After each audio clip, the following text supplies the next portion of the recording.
Negotiations to reopen the federal government teetered this week as the shutdown became the longest in U.S. history. In the meantime, Tuesday's elections brought resounding wins for Democrats across several states. For analysis of all this and more, we turn now to Capehart and Gorman. That is Jonathan Capehart of MSNBC and Republican strategist Matt Gorman. David Brooks is away. Good to see you both. Thanks for coming. Good to see you. All right, let's start off with some of the takeaways from those elections. We heard President Trump earlier this week articulate the concern, Jonathan, that his party lost some of those key elections because they're being blamed for the shutdown. Democrats, meanwhile, riding this wave of wins. Do you feel like both sides are taking away the right message? Should Democrats dig in right now? I don't know if they should dig in. I understand the impulse to do that. Maybe dig in because the president's out there saying out loud, much to Republicans' consternation, the shutdown's hurting us, affordability, a lot of things that the Republicans did not talk about in these elections running up. I do think that I don't understand why Republicans, and I'm thinking of Senate Majority Leader John Thune, why they are not working really hard, sitting down with Chuck Schumer, the minority leader, calling in Jeffries, calling in the president and saying, hey, let's get this done because it hurt us on Tuesday, but more importantly, it's hurting the American people right now in real time. Matt, should Republicans be doing that, especially after what we saw in the election? When I first saw him, President Trump, talk about the shutdown as the reason for this, I immediately clocked it as there was breadcrumbs, so to speak, before even the results came out, that he was preparing to really pressure Republicans on the filibuster. There was a story in Axios came out about 6 o'clock on election night saying that he was going to hold Republicans to account to pressure them to undo the filibuster. Right. And I saw that as an extension of the strategy. By the exit polling, it doesn't seem the shutdown in and of itself, as opposed to, say, the economy, was really what the cause of Tuesday night was. Yeah. But it was a way for him to advance that. Now, certainly, as we see now with airlines, it's about to get real for a broader swath of the American public than before. Not just folks on SNAP and not just folks who have insurance on the exchanges. So, Jonathan, to that point, we reported earlier 1,000 flights canceled so far, right? Yep. The last longest shutdown that we had, it was air traffic and those disruptions that were the pressure point that brought it to a close. Do you feel like the same thing could happen this time? I mean, maybe, but I think there are several pressure points. And I'm one of those people who has been affected by a canceled flight. I might have another canceled flight, might have to jump a train, and nothing wrong with the train. But it could be a pressure point. But I do think Republicans, there are multiple pressure points here that precede the air traffic controllers. The exchanges, they opened up. The healthcare exchanges, folks are finding out right now how much their health premiums are going to shoot through the roof at the beginning of the year. There's the SNAP benefits issue, which the administration, thankfully, apparently just before we went on air, a federal judge said, no, Mr. President, we are not going to hear your case. Right. The lower court ruling stands. To me, it seems like there's a meanness and a cruelty here when you put all of these things together, using the shutdown, using these things to pressure Democrats to come to the table and come up with a deal. But again, I would argue the president should call in all the leaders, lock them in a room, and say, what are we going to do? And I think that Thune, correct me if I'm wrong, Matt, but maybe that's something that Thune and Speaker Johnson don't want to have happen because the president probably would make a deal with Schumer and Jeffries, particularly on health care. Matt, how do you look at that? I think both leaders on the Republican side are very leery of any preconditions to opening the government beforehand. I think we saw this back when I was at the NRCC in 2013 when Ted Cruz shut down the government over Obamacare. Obama had this thing. We will not hold hostage reopening the government. And I think Republicans now on the other side of this have held to that same standard because there will inevitably be another CR, whether it's January, whether it's December, whether it's next year.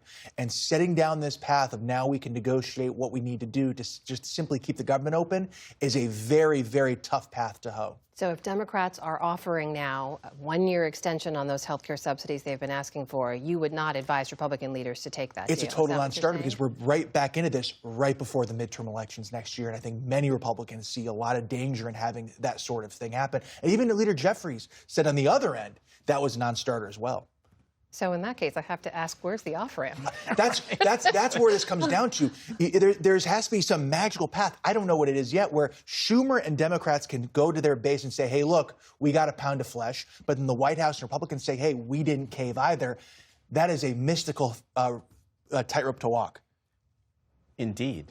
I see you want to move on to another topic. If we're waiting on magic, I'm not sure how long we're going to be waiting. I do want to ask you about something else this week, which is big news in Congress, and that was Nancy Pelosi announcing that she is not going to run for re-election. This is talking about a woman, 85 years old now, who has been a force for 4 decades on Capitol Hill. Among the reactions, though, I have to say, to her announcement was this from New York Times columnist Michelle Goldberg, who wrote, quote, "She's right to retire now, setting an example for a party with a serious gerontocracy problem." Jonathan, what do you make of that? Should more Democrats follow her lead? I'll leave it to them. Sure, there are a lot of old people in Congress. There are a lot of old people in Congress on both sides of the aisle. Whenever folks are talking about the gerontocracy problem, I wonder, are they talking about the fact that they're old, or is it cover for they're old and they're not pushing the ideas to move the party forward? I don't hear anyone demanding that Senator Bernie Sanders quit the Senate. No one's talking about him quitting the Senate, but he and Nancy Pelosi are on opposite sides of a whole lot of issues. So whether Senator Schumer should retire or other people should retire, I leave it to them. But we're talking about the retirement of Speaker Emerita Nancy Pelosi. I've interviewed her several times. We've all probably interviewed her many times. She is indefatigable. She is constantly working, constantly fundraising for Democrats, constantly trying to hold the line, whether it was President Trump or trying to get the president's agenda through when it was President Obama, passing Obamacare without a single Republican vote. And she was very proud of that. And whenever I asked her any question about counting votes, she would always go to that I passed an Affordable Care Act without a single Republican vote. She is consequential. So whether other old people in Senate should retire or in Congress should retire, whatever, Nancy Pelosi deserves her due. She also was very notable in pushing another old Democrat out, in Joe Biden last summer. It was, when that was starting to abate a little bit, you think maybe Joe Biden can get through this terrible debate in the week's aftermath. She went on Morning Joe almost out of nowhere and really stuck the proverbial knife in his political career. And but she's been effective for both parties. Look, certainly, with Jonathan for Democrats, a ton of accomplishments of all the 25 years of legislative accomplishments for them.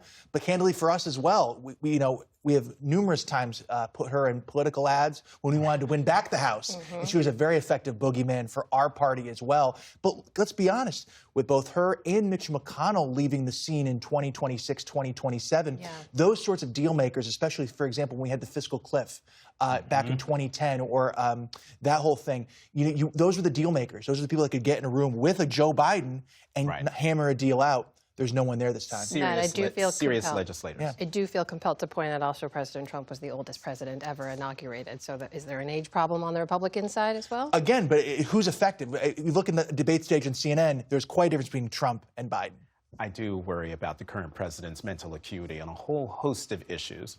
We're going to save this for another conversation as well. When we have more time, I do want to get both of you to weigh in, if we can, on the passing of Dick Cheney, arguably the most consequential vice president in American history. How do you look at his legacy, Jonathan? Sure, he was consequential for some bad things, bad intelligence that got the United States into war in Iraq.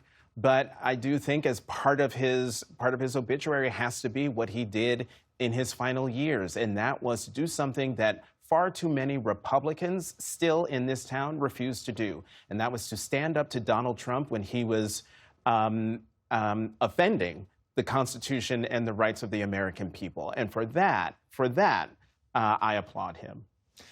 I remember an old story. Him and Dan Quayle, the former vice president, were talking, and Quayle was telling him what the vice presidency is like. This is before Cheney took office. And Quayle said, really, it's pretty ceremonial. And Cheney, in his trademark kind of dour. He's like, the president and I have a different understanding. And isn't that the understatement of probably the decade? He changed that role, whether you're Joe Biden or J.D. Vance, certainly gave a path for them to follow, and really was able to pull levers in the administrative state that I think no one else since him has been able to do. Complicated legacy, like so many leaders, consequential for sure. And of course, our thoughts are with his family. Matt Gorman, Jonathan Capehart, great to see you both. Thank you so much. Thank you.